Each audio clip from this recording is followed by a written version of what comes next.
padde employment visa nali njirina nga nina ticket nga buli kimu nkirina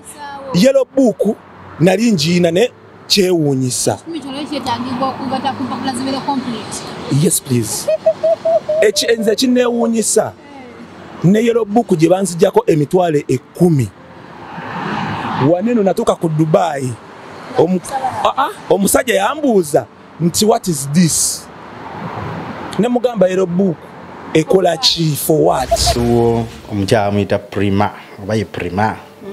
Watuuka amayiwe bera first time y'okutambula okulinnya ennyonyi bakulabirawo first time nagamba ono mupya. Tebakola bakawamba ka passport bakatwala. Kumpi bakatwanuza for almost 1 month. Ngezaako bagatu wandika invitation omuntu omusindikire then ajje bekwasa invitation.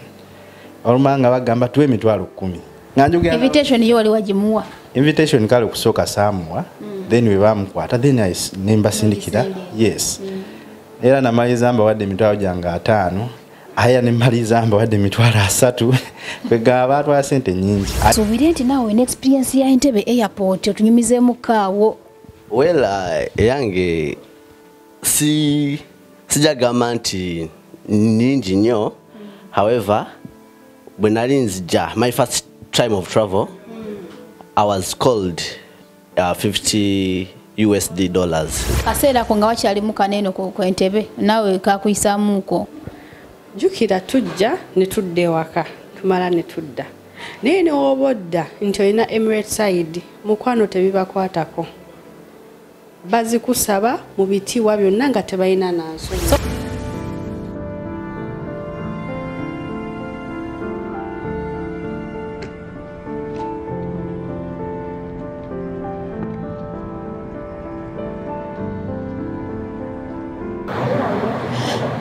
Tubalamusiza mwenna bali ku Nyondo Media. Tubaagala nnyo nga mutwagala mwebale kutufollowinga mwebale kutulaga mukwano. Yemwe ensonga lwaki tutambula ebule nebweya, yemwe ensonga lwaki tusula ku bunkenke olw'ensonga nti twagala okubatuusaako ekyo kyemugenda okufunamu. Olunaku olwaleero tukeddeko eno babayitayo wariga tukeddeko naye nga tutambulamuko mpolampola olw'ensonga zino eziriko eza Entebbe airport. Abakulu ku Entebbe airport beegaana bagamba nti balimba abaana abo tetubajjaako ssente naye tuli mu kuyitaayitamuko oba tulina kuyitaayitamuko mu zi bed space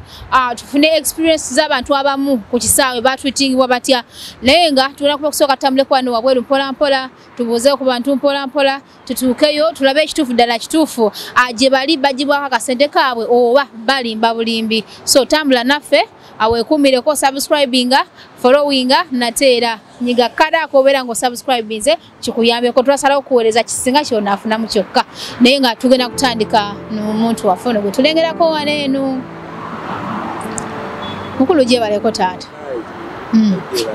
Akantu ako tokatya. Oli agenti? Siri agenti. Andi bagiti bajasiza okutya akantu ako. Siri agent nze ndi mukozi mu Dubai. Naye nga obulamu bugamba butya? Obulamu si bubi tugezagezaako mukama yakuuma. Obeera wano batawo batya? Mbeera wano ku Clock Tower. Batawo ku Clock Tower. Naye obulamu kutwalaganya butya? Uganda wavaayo bbanga ki? Uganda navaayo mu 2018. 2019 2021 tuli mu 2023. So myaka ena kwena ya. So experience Dubai gina bulungi nnyo. Naye akaseera ako waliwo ekigenda maaso banawo kiraba ekya Entebbe airport. Kansuubira ekiro ekivudde wala kubanga bagamba tekitandise butandise kati. Akaseera ko waviire Uganda 2018 enkola eno ey'okuba nti nno ku airport ng'ogenda kuyitawo basooka ne bakuyisa mu ngeri emu ey'okusooka okuwaayo kasente awo oba n'okulemesebwa mu ngeri emu oba endala. Embeera eyo yaliwo gwe wagisanga otya? Embeera yaliwo kuba nange mu 2018 yaliwo kuba nange. So tekyakatandika butandisi? Tekyakatandika kati kibaddewo okuva dda. Kuba n'abaatusookayo abaafuluma mu 2017 2016 baganange baŋŋamba kyekimu. Si bubi si bulungi actually si bulungi kuba ennaku obusungu bwe nnina ku mutima bwe nterekedde ebbanga eryonna bye bimu kuba sigamba nti twogedde mu bubi naye twogera ekituli ku mutima nga ffe bannayuganda ffe ng'abaagala ensi yaffe nti sigamba nti twavaayo nti mu bubi nti twavaayo oba nti ki naye twavaayo olw'okuba ensi yaffe twalemererwa kuba abasinga twasoma tulina ebipapula tulina zi degree naye kyatujjayo ng'emirimu tetulina nga tewali mirimu so nga tulina okukola ki okujja tuyiye kuba naffe twagala okubeera obuki obulungi so mu experience yange eyo yennyini ekyabaddewo ate nebaza nnyo n'omuntu eyasoose ekintu ekyo nebaza nnyo n'omulenzi oyo barista Timo mwebaza nnyo kuba yakitandise tumwebaza nnyo kuba ekintu ekyo tubadde nakyo ku mitima nze kinnuma kuba nasasula $100 dasasula $100 ekyali ku budget ya airport kyekyali kangambe kyekyali ekitali ku budget ya airport tekyali ku budget ya airport kuba nalina visa already company gye nali nzijokolera mwenu already nze yali yampa ne e-visa nga kiragira ddala nti nze nava mu Dubai nava e Uganda nga already company enkoze eki empise ebera employment kuba waliyo ka e-visa ke basooka okuteeramu then ne bakuteeka ku employment kwennyini already nze nga kiraga nti company yakola ki yampadde kuba nalina employment visa naye wali oli okuyitawo waliwo omukyala nze simanyi abakyaliyo nkiwa abakyaliyo kuba omukyala yatugamba okuyitawo nti tulina okusasula $100 n'engeri gye nali nga ndi desperate kuba nze nali tewamubuuza $10 kyaki saamubuuza kuba nze nali desperate nga already tuvudde eri nga batugamba nti woba tokisasudde ekikuba kye kyali kirina okukola ki okumpisaawo ekyo $10 nga kitegeeza nti wemba sisasudde sijja kuyitawo naye nga nali desperate kuba nali mpise we namala okusoma natambulako mu kampuni ezisukka 2 e Uganda naye nga mpitawo nga baŋŋamba nti actually kampuni yasooka yaŋŋamba tetukozesa babipapula naye lwakuba sigenda kwogera kampuni nziwe ebitiibwa ezo kampuni 2 sijja zoogerako naye nga kampuni yasooka mwenyini babayita bakyabo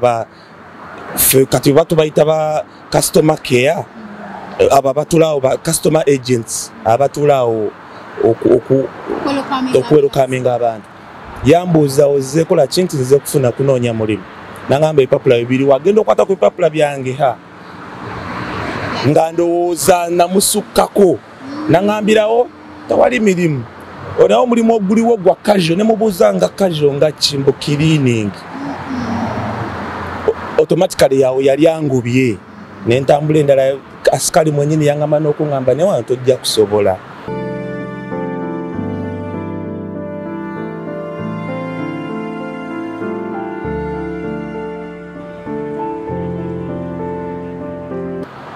nti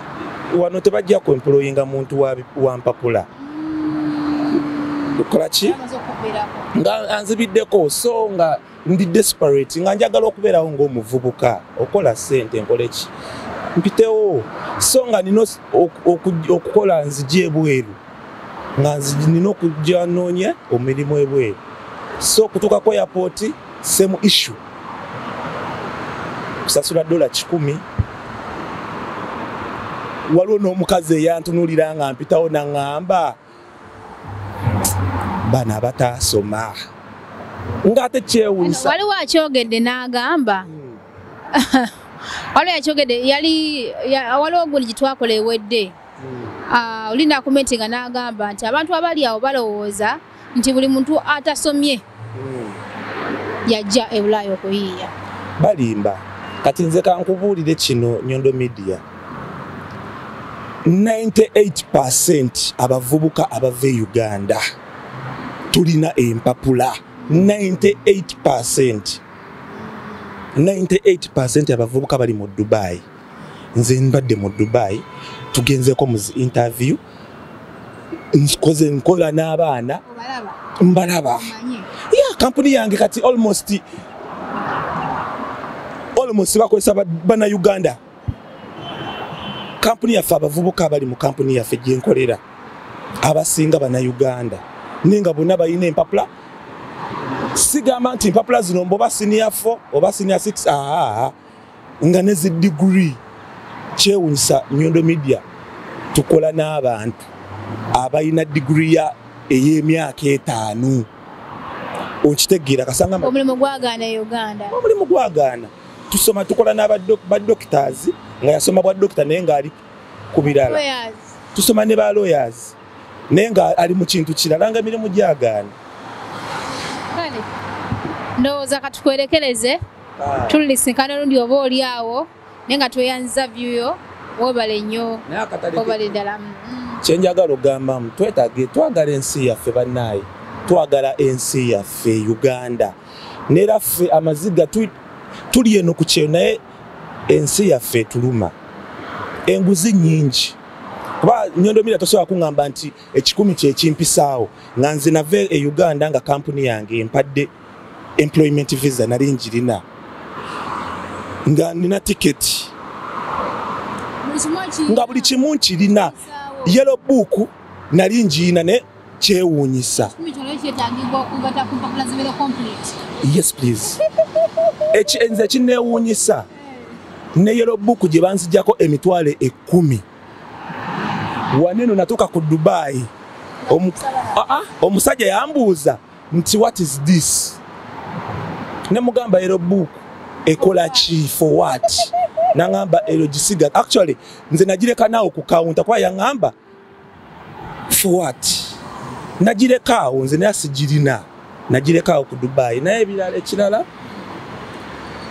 actually nebe byempuliyambu bagobye abakozi 26 nti ate kati nawulidde oba yakulira CAA ng'agamba mbu nsimanyi mbu twafunye videos naye twetaaga baleete video ng'eriko olunaku ne date ne ssaawa. What's all for? Ekyo kyonna byaki for what? For what? Obanga ogamba nti mwakoze investigation ne mufuna videos ne mulaba abaali bazirya mubajjeewo tekyetaagisa nti nze ndese video yange nti njagala I have to provide even the date the time for what? Investigation etuuse video yange nze njireese lwaki obombuza omuntu waali. Yes please. Ate ekirala nze sigamba nti oba twagala tugobesa abantu wemba mukyusa mu system ku employment kugundi ku airport sorry nti Entebbe airport twagala kipya bonna abadde bakola ku airport okuva ababakolaawo bonna bakole reshuffle bonna baletemu abapya betumanyi nti at least abo bagenda kuba batya nga bamanyi yes nti eno kali bakefunza kiba kyetaagisa nti okuva ku munene kubanza tusobola kuŋŋamba nti kirina asobola okulya enguzi nga akimanyi kamera kweziri n'abanga oyo omunene tasobola kiviira ddala ku mutwe nti akulira airport yawo atuulira ddala ku mutwe kiba kyetaagisa from top to bottom bonna babayere tumanye nti tukoze reshuffle tuleese bapya nti abo bajja kubeera mu kali akatiibwa nti enguzi teriiwo nti tutya we tunaba tuli enguzi bajja tukola kitugoba nti mba neetaaga akalimu kange that means enguzi at least nti yes tetujja gamba nti ejjavaawo nti completely nti naye ejja kendera nti eri Nyondo Media enguzi ku airport eri 100%. Yamalayo eri 100%. Eri 100%. Sebo ne kirina nze we najiranga kirina sebo yatuyisi ya wosasula kyewunyisa benajja nabo mulimu abasasulira mutoyi mulimu abasasula mutoyi nga bagamba ngoberera muto paka mutoyi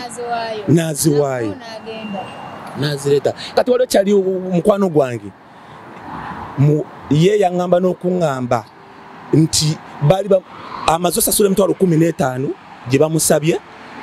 ate atuuka ku geeti endala simanyi nti olina okugenda ku geeti 5 soba geeti 5 byebiki nti ate tomaliriza ku geeti gundi tuddeyo ku geeti gundi asasudde 15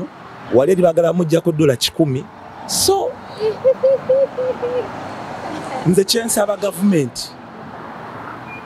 bakwate bajje from head to bottom bonna babayiwe bonna batandike nti akulira airport tuleseewo mupya assistant kirina paka kwasembayo si mu bubi neffe twetusaba olw'ensi yaffe kuba tuli ku ddungu eno tetwagala mulimu n'omukazi yaŋŋamba nti kati gwogenda Dubai mwalemererwa temwasoma naye nga nze amazima gennyini eyayogera naseka n'okuseka mu mutima ne ŋŋamba ono tammanyi naye lwakuba nali njagala okuyitawo nga manyi wenna ayogera bajja kunnemesa okuyitawo naye nga eyayogera 100% nali musinga ebitabo 100% nali musinga ebitabo naye lwakubanga tubeera omuntu ali I was desperate okujja okukola kuba Uganda yali egaanye natuuka n'okugamba nti bazadde bange bayonoonera ki ssente nze okusoma paka ku university kale toyanziza watugambye kumanya goye manya gange nze Trevor oinalimu ne Trevor nze Trevor Sam okay Trevor atukolekereze toyanza information yo yonna webale nnyo webale ddala tolakweyongerako mu bed space kubanga inako nawe wonna yitiddwako mpolampola naye nga tweyanza abantu takumira mpira kutukumire okay kale deya so katuyongereyo mu bed space naye nga mwebale kutufollowinga bale kutambula naffe nze Nyondo Rozet naye anyalo bagikuza nti shows neno ziteekebwamu esente abanyondo glim bakola ku nsusu ezo ezalwala ezo zirabika bubi nolabika bulungi nnyo nga nze no shininga naye nga ate teweerusiza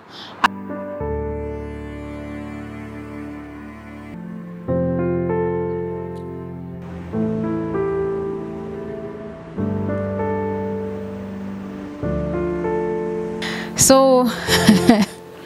bed space tutuuse bannaye temututwala bubi naye nga twasalawo okubaweereza bannayuganda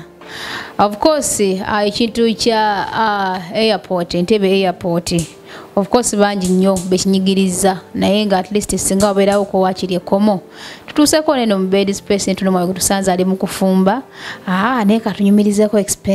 experience ye ku kisaawo okwo yayitawo atya nate n'ekirala abasajja be Dubai wano simanyi lwaki bebenyigira nnyo mu bintu by'okufumba ekitu ekitali waffe okusanga omusajja mufumbiro nti afumba mmere kati simanyi kino kyavaawa kyatandika kitya kyajja kitya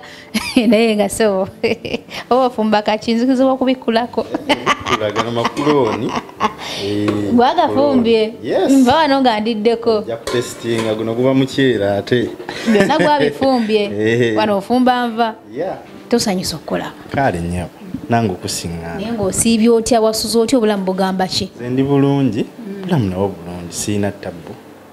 ekituzunza mu bed space na buli wamu wonna kunyigirizibwa kw'abannayuganda oba n'okulaba nti at least bayisawoko eddoboozi ensonga ya airport eno Entebbe airport of course twali twagiwulyako dda twali twakyogera nako dda naye ate kati twafunye omukisa nti essaawa eno eri kati buli wamu kiba kiyambako buli munnayuganda yenna okuyisaawo eddoboozi lye oba oliawo era nalyo ne lituuka newabeerawo ekikolebwawoko gwe wasumbuzibwako mu ngeri emu endala yonna ng'oyitawo ku Entebbe airport ng'ojja yennyabo kale nze okujja kwange saasumbuyibwa naye nina omuntu wange gwe nali ndeeta nga maze wano e Dubai myezi ndooza nga 7 so nkuŋŋaanya obusente bwange aŋŋamba kandeete munnange naye ajja atawanika afune ssente naye we yatuuka ku kisaawe waliwo omukyala amuyita prima oba ye prima watuuka amayi webera first time y'okutambula okulinnya ennyonyi bakulabirawo first time nagamba ono mupya tebakola bakawamba ka passport bakatwala kumpi bakatwanuza for almost 1 month ngezaako bagatu wandika invitation omuntu omusindikire then ajje bekwasa invitation olumanga bagamba tuwe emitwalo 10 nganjogera invitation yo wali wajimuwa invitation kale kusooka samuwa then we bamukwata then nemba sindikira yes era namaliza mba wadde emitwalo gyange 5 aya nemaliza mba wadde emitwalo 3 kwegaba atwala sente nyingi aye nenkola libuku ku Emirates naddamu nesasula million 2 mu emitwalo egyali 5 ogwasooka nagasulanuza akakadde kamu nga n'emitwalo bagemeka okonga kuliko mwali muddami so nakozesa sente nyingi nakozesa sente nyingi kyakuyisa kityango muna Uganda nnyo kuba akavuyo kava ku kisaawe Entebbe bakwata abalanduza baalinga 5 ne bekwasa ne babalemesa okulinnya ne byonna baali bayina yes ne bekwasa musimanya child trafficking simanya biki webityo ne babakwata child trafficking gata kaseera kaliwo katukano bawasente nga bakiriza okutambula kasaba kasemi twala 5 gasoma ku simu by the way kyatwana lunaku lumu kuba bukubi simu musajja munaye passport ne bagimuwa 5 tugasindika era omuntu wange naayitawo najje Dubai naye ate kati atatuuka wano Dubai ate ne batubbamu nkawo ku busente ba agent kwata million 2 n'omuwanti omuntu mufunira akalimu ezebbiri ali handye so ku kisaawe tutulugunyiziddwa tubudde ku kisaawe kubanga aliko Entebbe airport muna Uganda ate naali waine Dubai yatuuseewo era naye muna Uganda naye ate nakupaya sente za agent aye nawo ne batukuba 1-2 million nga dira mu 25 yes nazo ne batwala kuba ba agent kyebakola gamba okay mpa sente nkufunira omulimu beat olemise kiyumba tinze mpa bali kuimu 2 nkufunira ekyomuzungu jafuna 2,500 jafuna 12,000 wewatyo bwe kityo bwe kyali eyo Uganda entuufu naye nga magezi kigowa omwana yenna ali eyo asuubira okujja olowooza agumye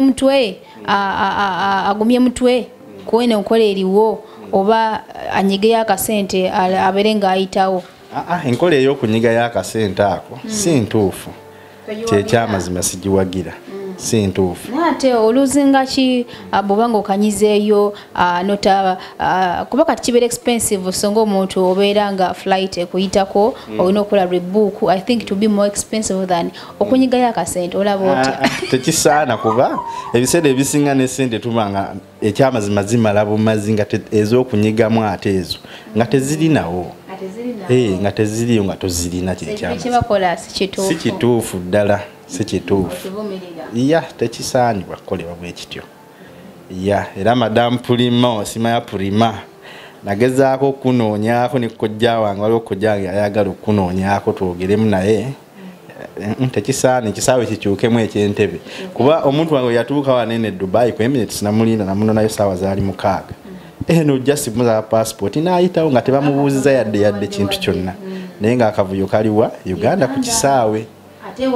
ewaffe kale ndoza katukwerekereza ofumbe naye nga nabo bali kuyisaawo ddoboozi katulowooze nti wawanabeerawo kinaakolebwako kubanga buli muntu is a victim almost toyanza mukwano jja kuma tulye kamere naye mpozi n'ekirala nga sinnakwerekereza lwaki abasajja wanene Dubai mweyanira nnyo effumbiro anti kaakati wano siinaawo madamu bwe mba siina mukazi lwaki mba seenyigira mu byako lwaki tulya mu woteeri nedda maama yatukuzinze kati nganzi maama wange yankuza n'empisa okufumba kwaveera ddala eri ne Uganda nali nfumba so kali wano tekinkaluubiriza era nfumba so sigamba nti okuyigidde wano kubanga Uganda kizibu kyakusanga musajja mu ffumbiro naye wano eno musiika enkoko musiika enya buli kimu mu kifumba mbadde malina wabiyigira wano eno kati si egwoma bagenda okudde waka obeere nga omukazi bino tebiwoome bino byofumba kubanga nawe omanyi okufumba nedda tekijja bba bwe kityo aba alina okukola obuvunaanyizibwa bwe n'afumba ate awo katukwerekereze naye nga tweyanziza nnyo bambibeera bulungi kamakuume bannange mu Dubai abakyalo okufumba banga benti kive olwawo okusanga omukyala mu fumbiro era leero ebadde surprise nyina gwensanze ndabale wanali mu kwekeja naye efumbiro lino nyamuki mukwano nze kujula bye bafumbe wano ku ddungu omwami alina okikwatamu akaddemu akoze kola ki nzize kujula bye bafumbye so si byofumbye nedda mukwano nfumbe e Uganda ne ku ddungu nfumbe wano byamu enkanunkano ffenna tukola tudda tukooye wawulira ng'enjala ekuluma genda mu kiyungu naye ng'emmere y'omwami ewooma nga lwaki tewooma mukuze abaana nga mubayigiriza okukola emirimu bayiga okufumba kuba batumenya mu bukulu eno naye ng'omukyala obuvunaanyizibwa bwe kola kima bingi munnange okufumba si obuvunaanyizibwa bwa mukyala bwaffe ffenna kuba enjala weeba ennuma nawe eba ekuluma kitegeeza nawe oba olina okufumba kyonoolya azwel nga nange wengenda okuyiya kyengenda okulya kati ogamba mufumba mpalo lwemba nfunye kutwanya nfumba maama omukyalo ntagenda kulabikira mu kamera naye ng'ensonga enkulu getuvuddeyo y'ensonga eya Entebbe airport anti abasinga bagamba nti abyakyaye balimba ate babajjako ssente naye tusinkanyeko abantu ab'enjawulo boogera kyekimu babajjako obusente bwabwe twagala tumanyi ate ye experience ye eri eti agibwako kasente oba alina gwemanyi kubajjako akasente mu ngeri eti era lwaki so wajja wano bbanga ki yuddewoko myaka gigenda nga 9 akaseera ko nga wakyalimu kanene ku Entebbe naawe kakuyisaamuuko jjukira tujja ne tudda ewaka tumala ne tudda naye ne woba odda nti olina Emirates side mukwano tebibakwatako bazikusaba mu bitiibwa byonna nga tebalina nansozi sokoleka ekyo nate mbadde sina kukifuna woba ojja ku visit visa ng'ojja buzzi bakusaba kino kiri jjukira ojja buzzi kukyala kyogezaako kugamba nti omuntu nga newankubadde yaweebwa obutuuze kambuyite butuuze newaba nga alina visa oba employment visa ey'emyaka 2 ngazeeko e Uganda wabula ngagala komawo kyogezaako kugamba nti era naawe bakkalubirizaamuuko nga newankubadde eri gy'ova oddayo buzzi mukwano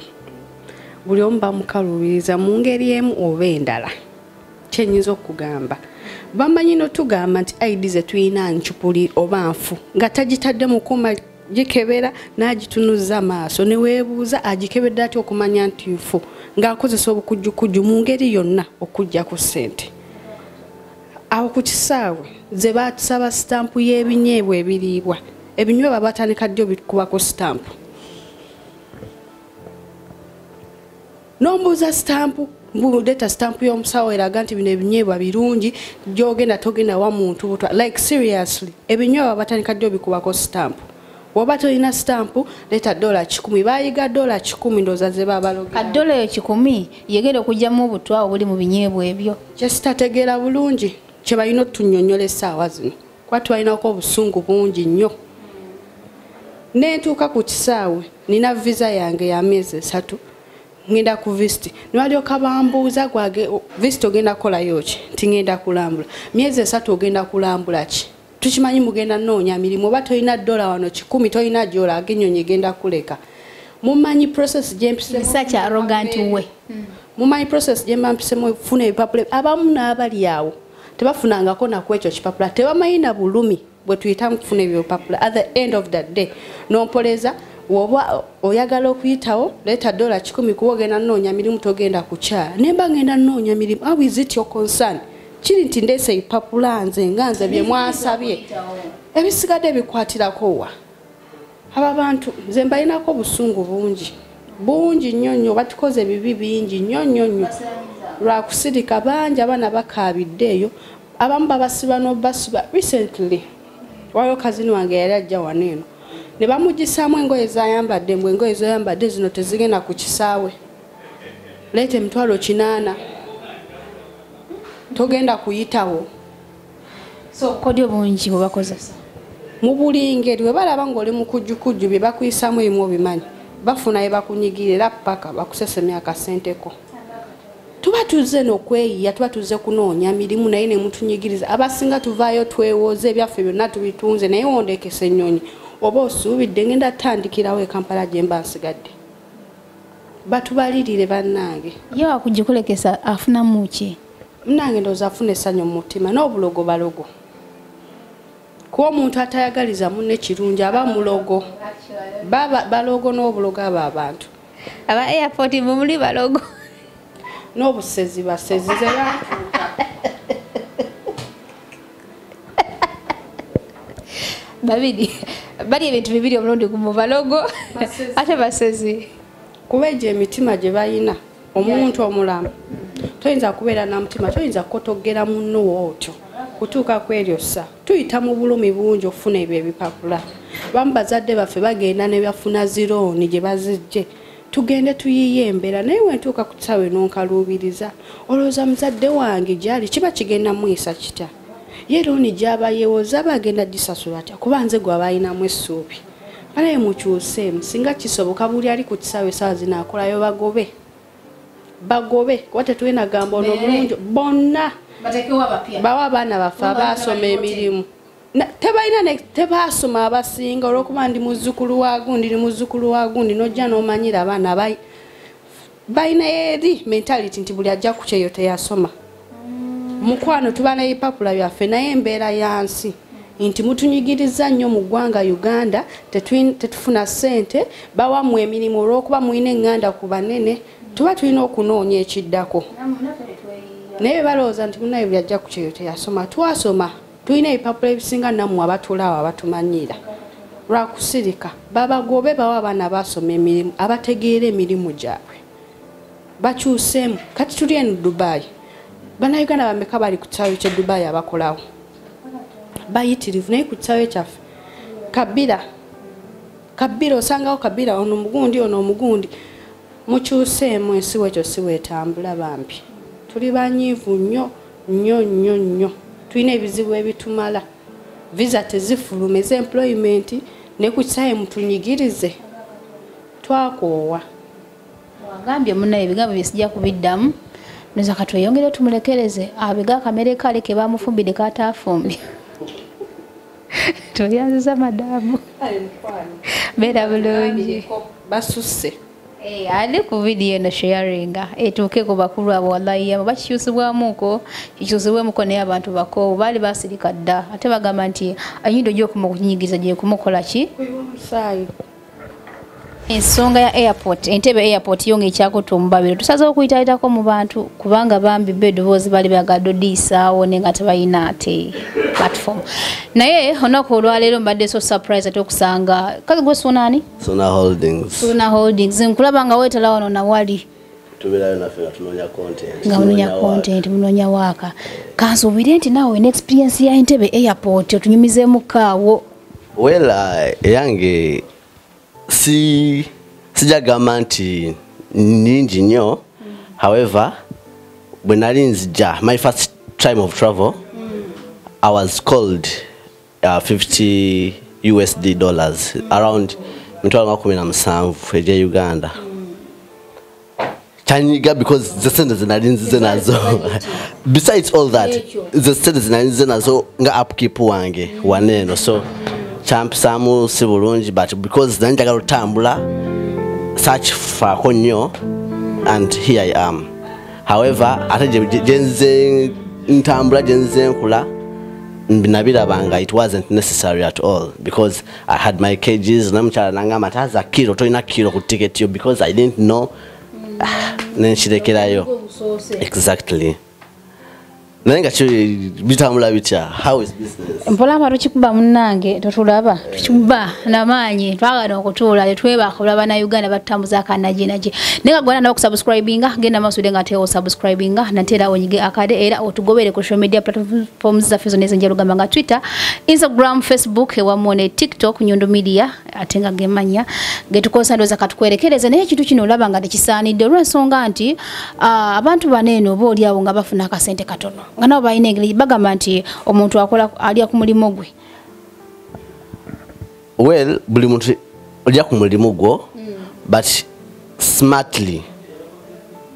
chikole in a smart way mungeri eri smart like nja kugamba nti for example nze nina besides okubeera ku vibes UG off-road nina byenkola nganze but I transact with the customer nemubulira ntojja kumpa sente bweziti bwakiriza bwasiima nga tukola bwagaana it is up to me okulaba nti mbadde mpitawo nengenda nekyangambye oba so mu buli mbeera tubeerawo mu kunyigiriza mu kulira ku mirimu gyaffe but we don't do it like mu ngeri ya exposure like kwerabisa naye bano abantu b'oku airport yaffe ate bo bakitususaamu mu mbeera nti omuntu ajja kujja alagire ddala nti mu buli mbeera kyoyagala kyonna for example okuwa immigration stamp eya exit e Uganda mu buli mbeera bw'oba tukoze kyangu nnyo kuteeka mitwalo 10 mu passport ogimutwalire that is the only simple way omukolera buyigadde because nabiraba so cheka mawo oyina ba smart noga kati kanteke mu sende mu passport ngenda like aleme kundwisa but wotakikola ekyo abanja ajamaliza akugambye later license ekiriza mama okolera mu Uganda you know akubuza ebibuzo nga bya kisiro omulaze visa omulaze air ticket omulaze boarding pass wajifunye dda omulaze everything nejolaga omwade ne invitation at some point wano twajjanga tujira ku invitations ng'omulaze ne invitation nti gendaga I'm going for a visit by someone brother wange uncle wange like in as much as to have before jinganga but it was a record. Yes, exactly. Naye nga omuntu akulagira ddala nti kale bino bino birina naye tolina license kiriza maama okukolera wakolera kolera kaleerwe so nga yagala omuwe license eyo like ekulemesa so nga mu buli mbeera yonna omukwatemu gasigala kwerekereza naye mwebale kukola mwebale kubeerako abantu bongera okuwagira waaka bongera otuwa etutumu bongera otuwa you know because biba tuwa amaanyi ate okujja okunoonya waako ono tutekamu amaanyi n'obudde actually time there's a huge work eri mabega okushootinga ebintu bineeno so abantu bano ababiraba bongerenga okulayikinga waaka waffe kyekituzaamu amaanyi kyekituzaamu essuubi n'okulaga nti kyetukola we are on class tovaako beera ku Nyondo Media tovaako beera ku Vibes UG tukyabaweereza tukyayongerera ddala okubawa waka ku waka Monday ku Monday yes mwongere no spreading a message yaffe eriyo yatanagifuna abalikinga nkola kyakabi abasubscribinga ate mwe musinga ate abainviting abalala okulikinga ekyo kyetukola ate namwe ate bosimanyi kyabogerako kale Nyondo Media, yes. Actually, nzena genda okutegera Nyondo Media. I knew her from, I don't know, from Vibes UG, I would say. Muntu omu agezaako okuyamba community y'abanna Uganda abali wano. So, avuddeyo ne company eno. Manyi okuyamba bw'oyagaliza otera okufuna. So, avuddeyo ne company eno. I think it's our time now to supporting. Akula ekizigo kineno. Just ekyerusa bwe tekukwerusa tejerusa naye kikuyambako omusana mungi waneno. Chegera kikuyambako kubanga kaskini kikakumya mu light condition eyako kennyini gama nova waneno nodde Kampala nga tebakujerega manyi bamanyi nnyo tuzalawe kampanta abasama aba Abu Dhabi Dubai bavayo basiuse so kakigolinda ki jangu efunira akazige wa Nyondo eyabakayise Nyondo Glim enamba z'essimu of course kweziri nsona jukusomera ko waneno eri noti 524 munana noti 778 ya nje tuwagire sister waffe yagezaako kikuba ayambe n'abaana so let's come and give back Josh Likings we sign out Nyondo Glim tukukumira ku mulembe abantu bejubaina budabi mukuliko omwaka kanda basumbo wakanda bamboleza abana ati Shimi events ne Shatani promotions bakutegeketi ekivula kisokete ddala mwiweyi Dubai na Abu Dhabi kyebatumye sitagikengizi ugambye empologoma 3 kusitagemu olumuliro tekibangawa mujja twayozayoze nga twekulisa omwaka omukadde omwaka tegumulikako bangi betwali nabo nga bafuuka embuyaga ugambye kamako kididi ne senga sepanga bewera era babeetegekadde Defeating ya kapecha kwanzi wano ku Legends Chelsea Bar ne Dubai okuyingira Gold ngira mu 10 Platinum ngira mu 15 Diamond ngira mu 2 abange mu bakakase andikididi nga 11 tuli awo Dubai wenyini nini sente nina njagala mukazi genzina naye negedde Abu Dhabi nga 12 mujadidikide omulala abakomajega akutaka ngenda kubeera bachali banga be Dubai Gateway enaku z'omwezi nga 12 February ena kubeera Abu Dhabi ate kwani nawe bakakase mugenda kulaba abaana batyabe enku musenyu tuli awo esatwa ku Chelsea Hotel ekifo bakita Legends Bar ebinyuma binnemetewo Mubulikire nga 12 February zikirire paka Abu Dhabi ate kuna bakuchakala kudigida kukesa bude aba Dubai na Abu Dhabi mwe chuwakitwa Uganda Airlines Friday Crane Pearl of Africa Bombo African Restaurant JP Beauty Life Siba ya Kago Zainab Aziza Nyondo Kurimu bitegekedwa nakafuru mu kutegeka abatalimba Shimi Events ne Shatani Promotions